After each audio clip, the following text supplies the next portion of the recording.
Olá, prezados alunos, tudo bem? Sejam muito bem-vindos a mais uma aula. Essa, na realidade, é a nossa primeira aula em retorno às nossas atividades, agora nesse período de pandemia. Nós começamos o curso de eficiência energética nesse semestre, tivemos apenas uma aula de sistemas de ar comprimido.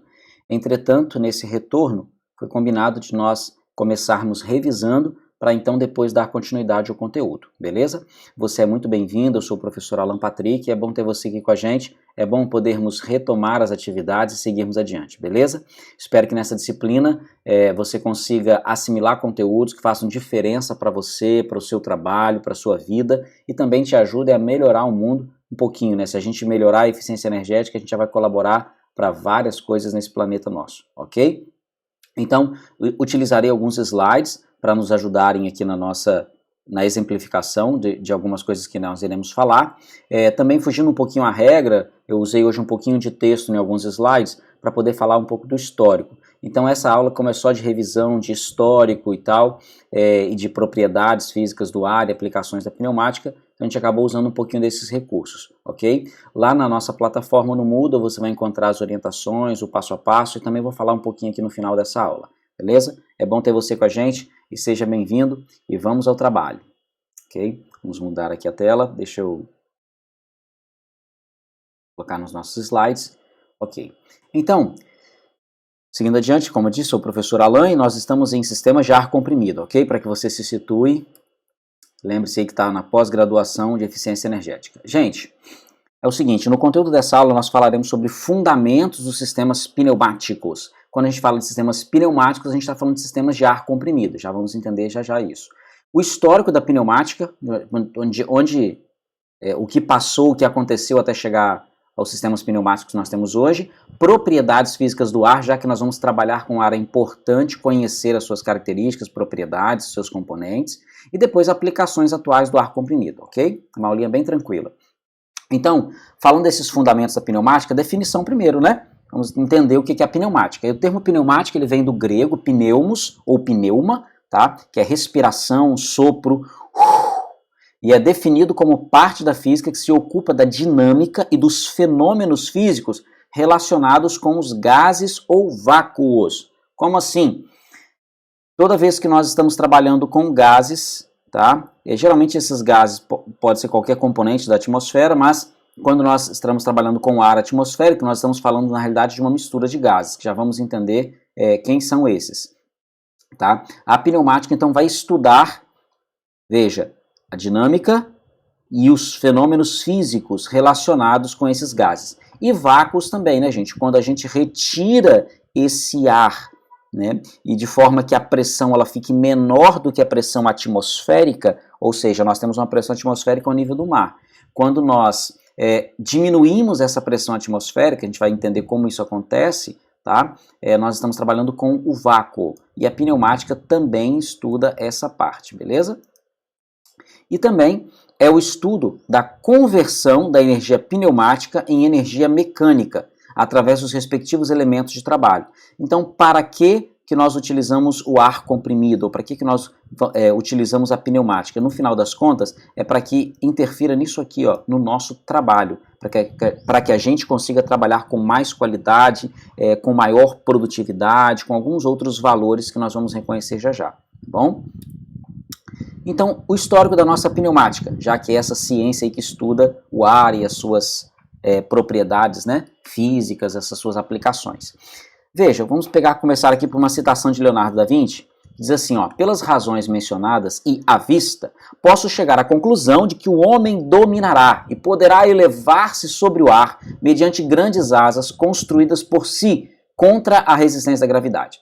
Veja, Leonardo da Vinci disse isso, não me recordo a data, mas um bom tempo atrás, algumas centenas de anos. Então você para imaginar alguém naquela época pensar que o ser humano poderia se elevar com asas, né, e elevar sobre si, geraria talvez o sentimento de que Leonardo da Vinci estivesse louco, mas com o tempo nós percebemos que isso se tornou realidade através dos balões, dos dirigíveis e também dos aviões de diversas maneiras hoje, ok? Então, mas ele já tinha essa visão de que o ar poderia ser trabalhado, né, que o ar tinha propriedades para resistir ao peso do ser humano ou de alguns outros objetos, ok? E assim conseguir, através dessa, digamos assim, desse empuxo do ar, né, resistir à aceleração da gravidade e à força-peso.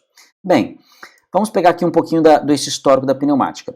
No Velho Testamento, então o Velho Testamento é o período aí, biblicamente falando, né, antes de Jesus Cristo, e nós temos então aí período com mais de 2.000 anos de história, ok? Ou seja, uma idade maior do que 2.000 anos. Nós temos referências lá ao emprego do ar comprimido na fundição de prata, ferro, chumbo e estanho. Se você for observar o início, né, da escrita do Antigo Testamento, você tem mais ou menos aí há 3.500 anos atrás. Então, poderíamos aproximar aí, talvez, referências ao uso, né, do ar comprimido para esses processos de fundição, ferro, chumbo, estanho e tal, coisa aí de 3.000 anos atrás. Então, perceba que é bem antigo, tá? Mas não com aplicação de trabalho, veja, com aplicação para a fundição. Aqui é o enriquecimento, né, com oxigênio, para que esses processos fossem possíveis. Depois nós temos, com mais de 2.000 anos, se construía máquinas pneumáticas, produzindo energia pneumática. Então, ó, máquinas pneumáticas produzindo energia pneumática por meio de um pistão. Como instrumento de trabalho, utilizavam um cilindro de madeira dotado de êmbolo. Ok? Então, os cilindros pneumáticos que nós temos hoje, eles tinham, digamos, uma réplica disso, só que era feito de madeira. Tá? Então, você imagina a dificuldade de eficiência, né, devido ao atrito, devido aos vazamentos e tal, mas os caras já estavam trabalhando nisso há 2.000 anos atrás. Ainda nós temos aqui que os antigos aproveitavam a força gerada pela dilatação do ar aquecido e a força produzida pelo vento. Já trabalhavam com energia eólica e já exploravam as propriedades dos gases, ok? Questão do ar aquecido aqui poder gerar força. Ainda em Alexandria, nas primeiras máquinas reais, século 3 a.C., tá? Então a gente tem essas máquinas e algumas dessas máquinas já usavam princípios de ar comprimido, como a gente pode perceber aqui, ó, Ctesibius, da Escola de Mecânicos de Alexandria mesmo, tá? Opa. Vamos selecionar aqui, não está querendo selecionar. Mas vamos lá. Esse cara aqui, ó, é o precursor da técnica para comprimir o ar. A Escola de Mecânicos era especializada em automecânica e ainda eram construídas máquinas impulsionadas por ar comprimido. Isso já, gente, 300 anos, ok? Antes de Cristo, ou seja, mais ou menos 2.300 anos atrás. Ainda nós temos o seguinte: nesse século III, século III, agora depois de Cristo, né, um grego, Ero, escreveu um trabalho em 2 volumes sobre as aplicações do ar comprimido do vácuo. Então era de se pensar assim, de se esperar que essa técnica fosse se desenvolvendo e chegasse nos dias de hoje muito além do que já chegou. Entretanto, essa técnica foi depreciada. Por quê, gente? Porque, ó, naquela época principalmente se queria fazer guerra, né? Então, quando não se estivesse a serviço de reis e exércitos para aprimoramento das máquinas de guerra, não era muito interessante. E o que se tinha de pneumática até naquela época não era tão aplicável a essas forças bélicas. Então, por isso ficou meio de lado.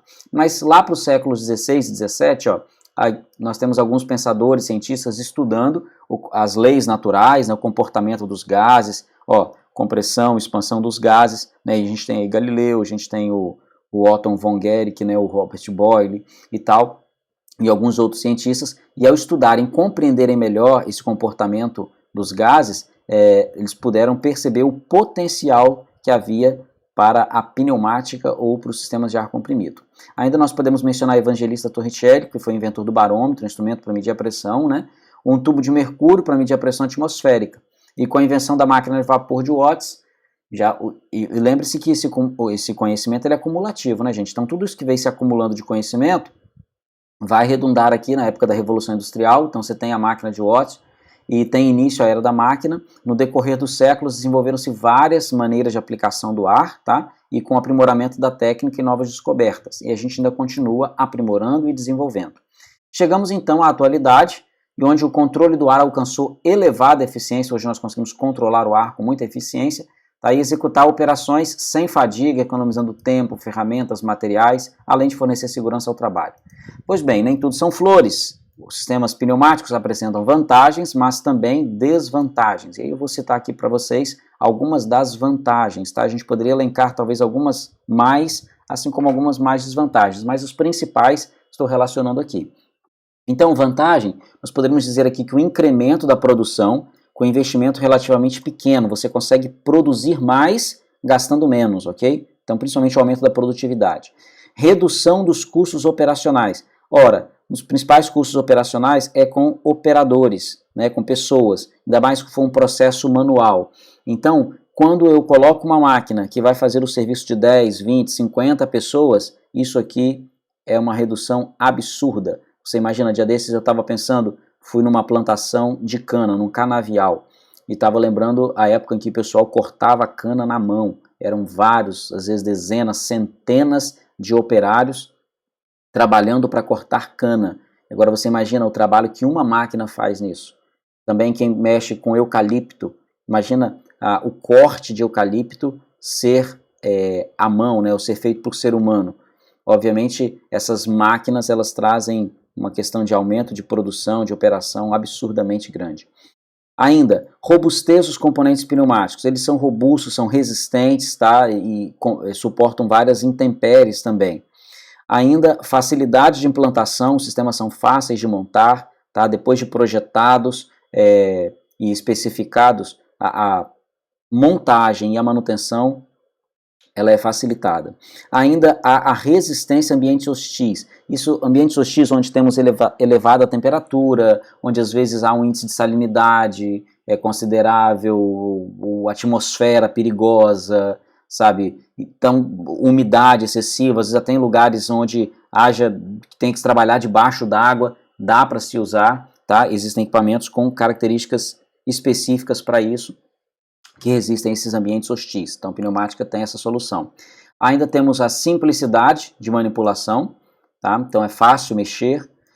Segurança, a segurança está relacionada principalmente ao fator de trabalhar com pressões mais baixas, e então, caso haja uma explosão, uma liberação de energia, essa explosão não alcança proporções tão grandes como, por exemplo, quando se está trabalhando com um combustível, ou com pressões da ordem de 300 bar, como é o caso da hidráulica. Tá?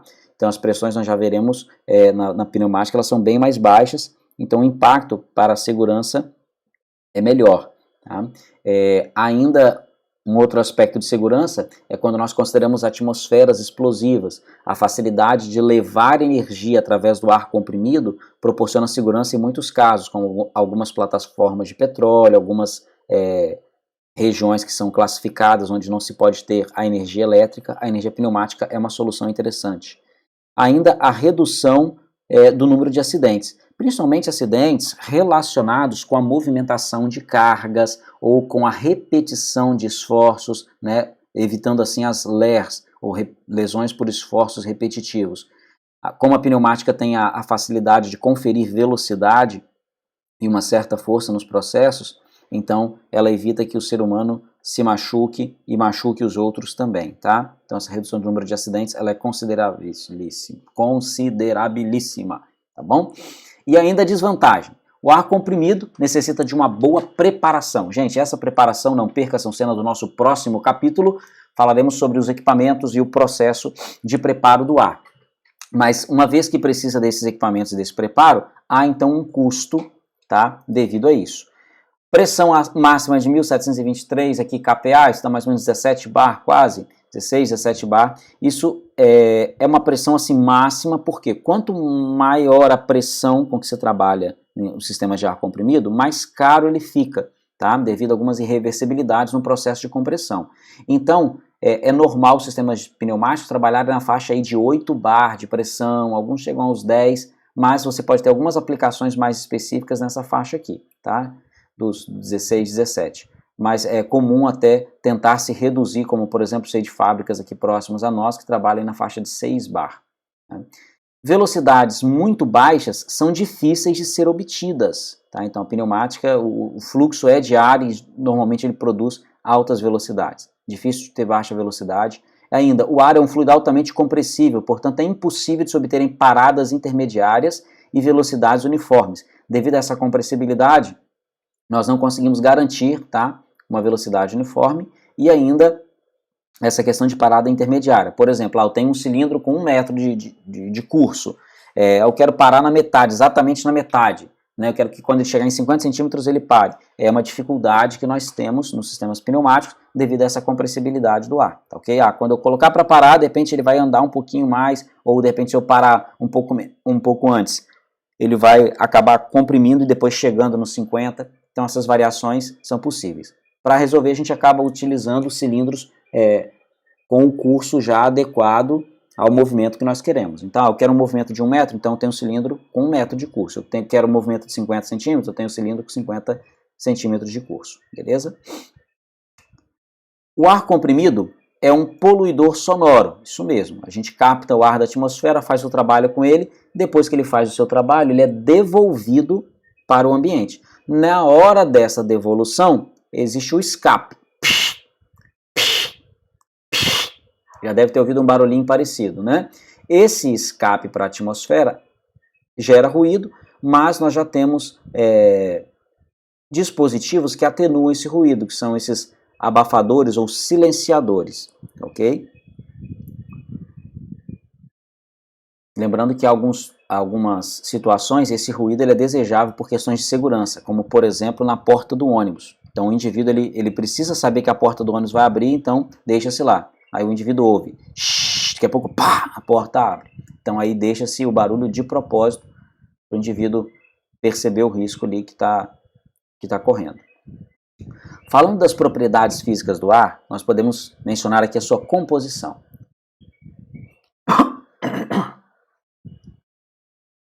Entre os componentes do ar, o nitrogênio possui maior percentual. Veja, essa parte azul se refere ao conteúdo de nitrogênio, aproximadamente 77%. Oxigênio é o segundo elemento, com aproximadamente 21%, veja, 20,70%. Isso nós estamos falando aqui ao nível do mar, ok? Argônio, 0,90%. Então, basicamente, o nosso ar, em quase 100%, terá nitrogênio, oxigênio e argônio. Mas eu também tenho água, e esse percentual de água vai variar. Eu posso ter um ar totalmente seco, como um ar completamente úmido. Lembrando que um ar completamente úmido não significa que eu umidifiquei a minha atmosfera, que eu enchi a terra de água, ok? Mas significa que o ar atingiu uma saturação. O que é isso? Ele tem a capacidade máxima de água suportável, né, digamos assim, para aquele momento, ou para aquela temperatura e para aquela pressão. Ok? Depois a gente dá um toque melhor sobre a questão de umidade relativa do ar. Mas o ar tem água nele.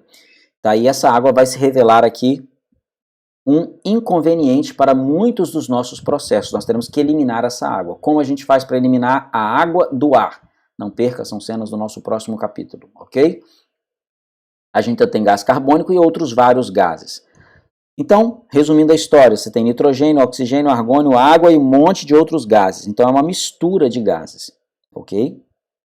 Lembrando que essa composição, ela sofre interferência da atmosfera. À medida que nós vamos subindo a atmosfera ou descendo, essa concentração de gases pode variar, ok? E varia muitas vezes significativamente. Por exemplo, eu estou montando um motor de combustão e ele precisa receber ar, né, para o seu processo de admissão e tal, o próprio processo de combustão.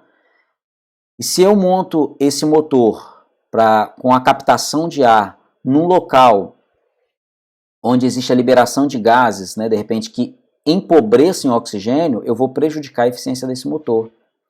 Por outro lado, eu estou coletando um ar, que é um ar que vai trabalhar num processo e imagine, se for um ar para trabalhar no sistema de ar comprimido mesmo, e eu preciso secar esse ar. Ora, se eu captar esse ar perto de uma torre de resfriamento, da descarga de uma torre de resfriamento, eu posso ter dificuldades, porque eu posso ter um ar muito úmido, e então eu estou praticamente pegando um ar com muita água para poder secá-lo.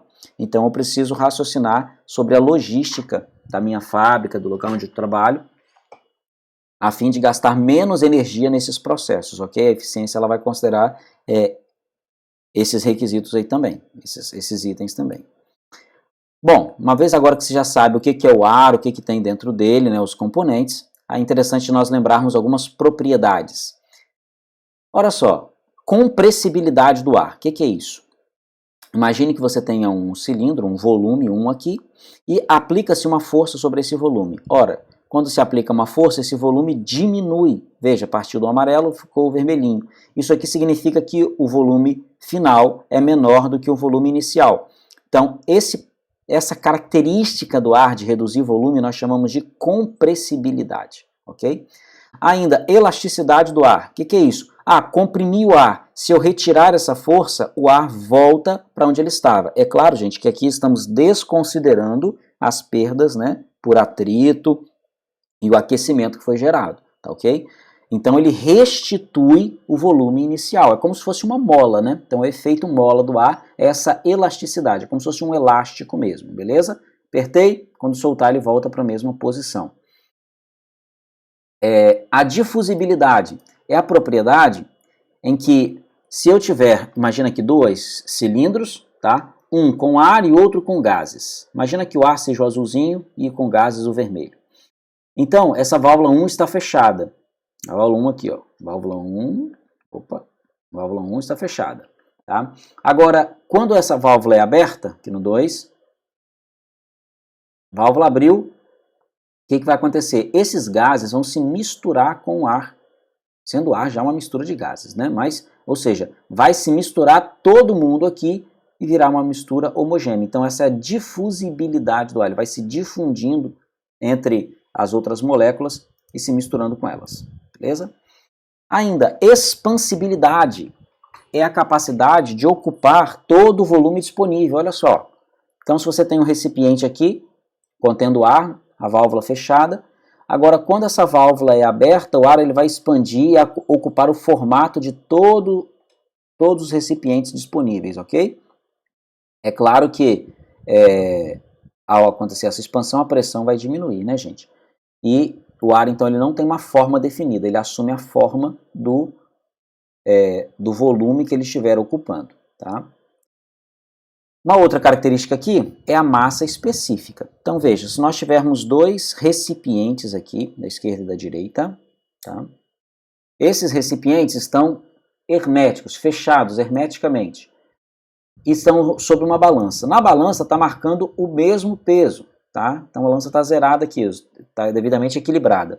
Quando nós usamos uma bomba de vácuo para succionar o ar que está aqui dentro, usando duas válvulas de retenção, ó, puxei o ar, depois descarreguei, puxei, descarreguei, puxei, descarreguei, beleza. Acabou o ar que estava aqui dentro, virou vácuo. Não precisa ser um vácuo absoluto, mas só uma quantidade de ar menor do que se tinha antes. Ora, quando se coloca esse recipiente na balança, considerando em relação ao recipiente anterior, né, perceber-se-á então que o recipiente que tem mais ar possui uma maior massa. Com isso a gente percebe que o ar ele tem uma massa específica, ele tem, digamos assim, popularmente um peso, ok? Quando essa massa é acelerada pela gravidade. Ainda, o ar quente é menos denso que o ar frio. Então, ó, se nós aquecermos essa botija de ar aqui, ó, você vai ver que o ar vai escapar. Aqui existe a liberdade, tá, do ar sair. Então, tenho dois recipientes aqui, ó, com ar. Se eu aquecer um deles, o ar vai sair, parte do ar vai sair, né? E agora, mas esse recipiente continua sob pressão atmosférica e continua ocupado pelo ar. Entretanto, nós perceberemos uma diferença na balança, ok? Porque o ar quente ele é mais leve do que o ar frio. Okay? Por isso que o ar frio desce e o ar quente sobe. Observando a nossa atmosfera, nós teremos então algumas camadas, né, dividido nessas camadas aqui, ó, troposfera até 12 km de altura, camadinha A, mais próxima da Terra, pois a estratosfera até 50 km daqui lá em Pedro Canário, né, 12 km só daqui em São Mateus a Guriri. Mesosfera vai descer daqui lá em Linhares, ó, tá vendo, a camada C, depois termosfera e ionosfera 500 km e depois a exosfera lá fora. Beleza? Então a nossa Terra tem toda essa camada de gases. Essa camada, esse conjunto de gases aí, proporciona a nós a pressão atmosférica, ok? E quando nós falamos de sistemas de ar comprimido, nós estamos trabalhando com esses gases aí que estão nos envolvendo. Torricelli conduziu o seguinte experimento, que foi o do barômetro. Ó. Ele pegou um tubo de mercúrio e mergulhou aqui de cabeça para baixo. Ora, aqui nessa parte verde, ó, a parte verde, destacada aqui, tem vácuo. Então, se tem vácuo aqui, o que acontece? Nessa parte de baixo, a pressão atmosférica pressiona esse mercúrio para poder manter essa coluna. Então a gente tem uma coluna de ar aqui do lado e aqui uma coluna de mercúrio. Ambas têm lá em cima, no final das contas, vácuo, ó, porque aqui tem vácuo e coluna de mercúrio. Aqui do lado de fora tem ar atmosférico, subindo uma coluna gigante de centenas de quilômetros lá, mais o vácuo lá no espaço. Então, qual a equivalência entre a coluna de ar e a coluna de mercúrio? 76 centímetros ou 760 milímetros de Hg, né? É a pressão atmosférica ao nível do mar.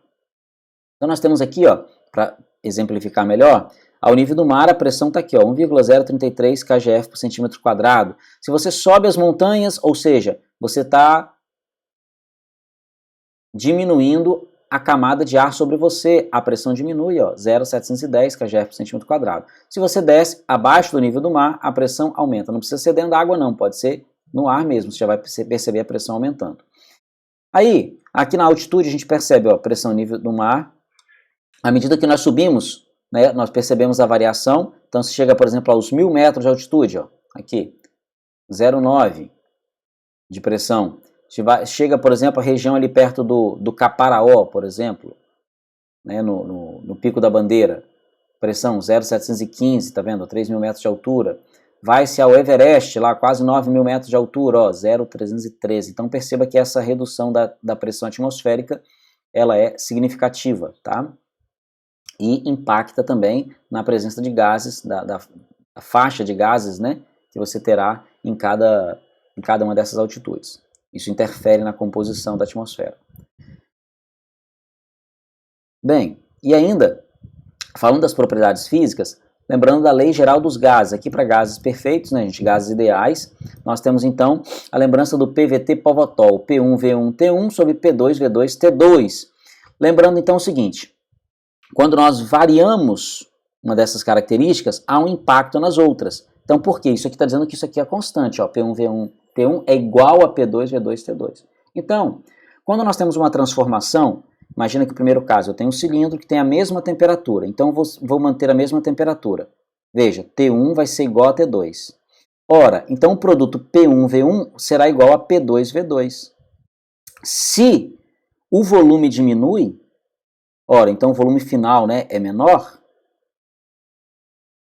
certo? O volume final V2 é menor, significa que P2 terá que ser maior para poder compensar, para que haja a igualdade, entendeu? Então, mesma temperatura, volume diminui, a pressão aumenta, ok?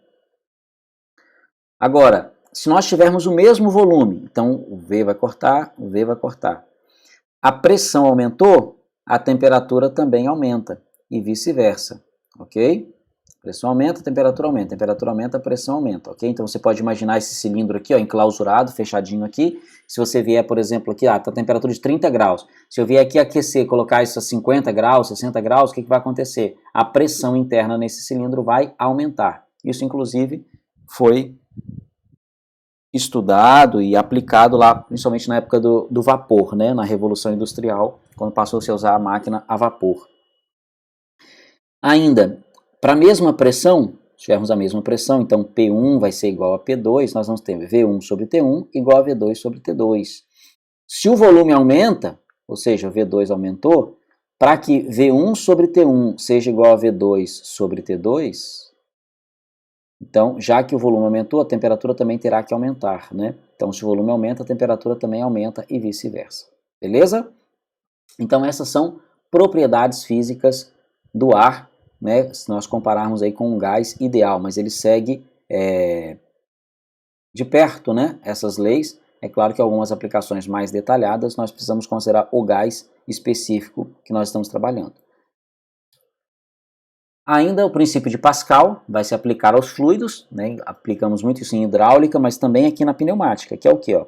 Se você tiver vários recipientes aqui, então suponhamos um recipiente cheio de um líquido, o qual é praticamente incompressível aqui. Se aplicarmos uma força de 10 kgf e um êmbolo de 1 cm² de área, o resultado será uma pressão de 10 kgf por cm² nas paredes do recipiente. Isso porque o líquido ele é incompressível. Então, você aplicou aqui, beleza, vai se propagar em tudo quanto é canto. Então, esse princípio de pressão e força sobre ar, ele vai se aplicar no ar também. Quando eu aplicar aqui, esse êmbolo, né, comprimir esse ar, essa pressão ela vai se propagar também em todo o recipiente. Entretanto,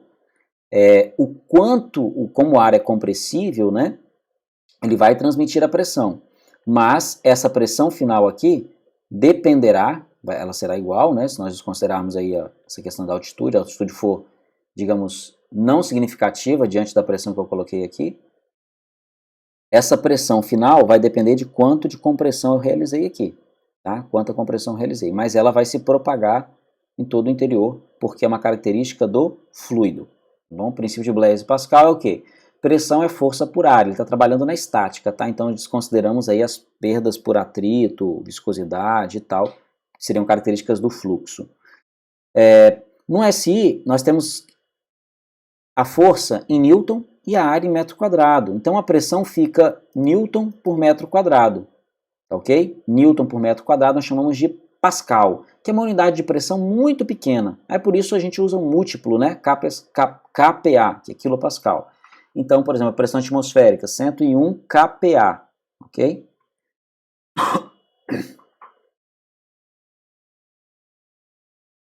Nós temos ainda no MKS, força em kgf, tá? É muito comum nós usarmos a força em kgf e a área em centímetros quadrados. Então a pressão vai ficar em kgf por centímetro quadrado. E ainda um kgf equivalente a 9,8 newtons. O que é isso? Eu quero elevar a carga de 1 kgf, ou seja, eu tenho 1 kg. Vou fazer um kgf de força para levantá-lo. Isso equivale a 9,8 newtons. Bem, e aí em relação às aplicações atuais do ar comprimido, gente? Nós, devido a essas propriedades do ar, podemos utilizá-los de diversas formas, tá? Então, nós temos aqui, ó, ferramentas diversas que podem ser utilizadas. Que ferramentas seriam essas? Você pode ter, ó, por exemplo, pistola para pintura, você pode ter lixadeira, você pode ter parafusadeira, torqueadeira. Então, vários processos, né, de parafusar, desparafusar, lixar, que envolvam a rotação, podem ser impulsionados pelo ar comprimido. Então nós temos várias ferramentas pneumáticas que são muito robustas, trabalham com uma durabilidade muito boa, tá? E são capazes de gerar torques assim bem elevados também. E acima de tudo, altíssima rotação. Umas ferramentas bem características é aquele motorzinho do dentista lá, por exemplo. O dentista usa um motorzinho pneumático que atinge algumas dezenas de milhares de rotação, isso mesmo. 20 mil, 30 mil rotações por minuto para fazer aquele estrago, tá?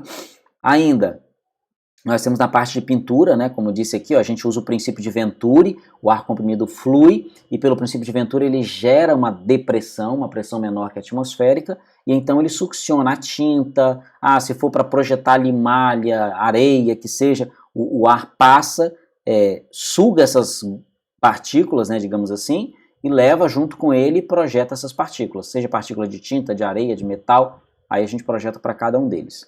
Tá? Ainda nós temos o transporte, o vácuo. Coloquei aqui para lembrar, por exemplo, principalmente no transporte de vidro, no transporte de chapas de granito, não aquele blocão de granito quadradão não, retangular não, aquelas chapas de granito, né, já polidas. Então existem ventosas que se acopla na chapa e se faz a movimentação através delas. Tá? Então, digamos assim, objetos que seriam de difícil manuseio, consegue-se reduzir, né, praticamente colocar o peso morto sobre eles. O que é isso? Você anula praticamente o peso do objeto, né, como se fosse uma antigravidade, para conseguir movimentá-los facilmente através dos sistemas pneumáticos. A automação de linhas de produção, gente, então aqui a gente tem o caso de uma envasadora, né, então você traria aqui, ó, os recipientes onde você colocaria os frascos e chegaria aqui, ó, você envasaria o produto, poderia tapar, rotular e seguir adiante. Então essa envasadora de produtos é uma dos símbolos, né, uma das representações aí da automação. Agora tem vários processos, na linha de produção de bombom, aquilo, por exemplo, na água mineral açaí, né, você pegar os garrafões de água, encher o garrafão de água e depois tampar e rotular e fazer aquela espécie de lacragem, né, externa, tudo isso pode ser automatizado, ok? Na Suzano lá, né, o processo de produção das bobinas, a forma de enrolar, de girar, de empacotar, tudo isso é automatizado. Ainda setor alimentício, eu mencionei aqui a água mineral, mas tem vários outros setores dentro do ramo alimentício, né, que pegam, por exemplo, embalagens de pequenas dimensões, 50 gramas, 30 gramas, então se produz muitas embalagens, milhares de embalagens, e a agilidade do sistema pneumático é fundamental para isso, tá ok? E sem contar que trabalhando o ar é limpo, nós podemos filtrar o ar em vários graus, tá? Então, para garantir que se tenha um ar incontaminado, né? E esse ar possa ter contato com o alimento, mas não contaminá-lo. Existem também lubrificantes, se caso seja necessário lubrificante, mas que não agridem ou que não interagem com o alimento. E ainda existem sistemas que são autolubrificados, então não há necessidade de adição de um lubrificante. Então ele pode trabalhar com ramo farmacêutico, alimentício, tranquilamente.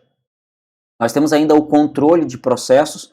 Aqui eu coloquei para lembrá-los que existem muitas válvulas que são acionadas pneumaticamente. Então elas podem receber até um sinal elétrico, um CLP, mas depois o sinal, a ordem para essa válvula abrir, fechar, para ela modular, ele vem através do ar comprimido, tá? Que é a parte de ar de processo. E nós teremos aí outras várias aplicações que nós procurarmos, nós vamos achar. Tá? Então aqui eu coloquei algumas ferramentas nessa imagem, tá bom? Você tem lixadeira, torqueadeira, né, a pistola de pintura, aqui várias parafusadeiras, tá? Nós poderíamos ainda mencionar aqui ó, as conexões pneumáticas, são conexões de engate rápido, tá? Então elas podem ter diferentes materiais e aqui você pode perceber as mangueiras, uma mangueira flexível, tá? As duas mangueiras são flexíveis, mas essa tem um efeito espécie de mola. Você puxa, usa, quando solta ela volta à forma normal. Essa aqui não, essa aqui já assume a forma que você estabelece na ligação. Então, esses componentes são relativamente baratos, fáceis de usar e a conexão também é muito fácil, que é por engate rápido. Deu problema, é facinho de substituir também, tá? E aqui a nossa envasadora. Bem, pessoal, para a aula de hoje era apenas isso, tá ok? Então, o que eu peço a vocês para assistir esse vídeo, você está assistindo, ok? Está disponibilizado no Moodle. Agora, baixar e estudar os slides e a apostila. Não precisa estudar a apostila toda, tá? Mas pode, se você quiser. Mas é você acompanhar o conteúdo junto com a apostila. Essa apostila da PAR, que é já de livre acesso. E você consegue perceber aí as partes seguintes que nós vamos utilizar. A questão do preparo do ar, da simbologia. Tudo isso está bem descrito ali. Eu acho que é uma referência boa para nós podermos usar nesse momento. E ainda eu disponibilizarei alguns links no Moodle, então eu peço que vocês acessem esses links, não só acessem, mas assista com atenção, para que nós possamos ter uma formação bem completa aí e diversificada. E vocês, ao acharem também algum material que agregue dentro dos conceitos da nossa disciplina, que vocês queiram compartilhar comigo, com os colegas, existe um fórum lá, tá, que vocês podem colocar também, sugerindo as coisas, colocando as suas dúvidas, e fazendo as suas sugestões também. E ainda eu estou pedindo para vocês participarem da webconferência, a primeira vai ser no dia 4 de junho, né, às 20 horas, mas sempre que nós tivermos dia de aula, tá, conforme o calendário acadêmico, nós então, naquele dia de aula, que seria as quintas-feiras para esse semestre, nós teremos então naquele dia, naquela quinta-feira, às 20 horas, a nossa webconferência. Qual o propósito dela? Tirar dúvidas, para que vocês possam compreender melhor a matéria, se tiver alguma atividade, realizar a atividade, tirar dúvida de como realizar a atividade ou apresentá-la, ok? Então o link sempre estará disponível na sala do Moodle também, da plataforma de ensino à distância. E aulas práticas nós faremos algumas quando retornarmos, tá, ao IFES, para que vocês possam visualizar alguns componentes, aqueles que não têm essa vivência, né, de área industrial, de presenciar como é que é um sistema de ar comprimido. Nós temos ali um sistema didático, onde nos permite perceber as principais etapas, as formas de utilização, as válvulas, as conexões. Isso nos ajuda a ampliar, então, a visão e de repente conseguir perceber onde nós podemos implementar a eficiência lá, ok? Pessoal, por hoje então é só. Tchau, tchau e até a nossa próxima aula. Valeu!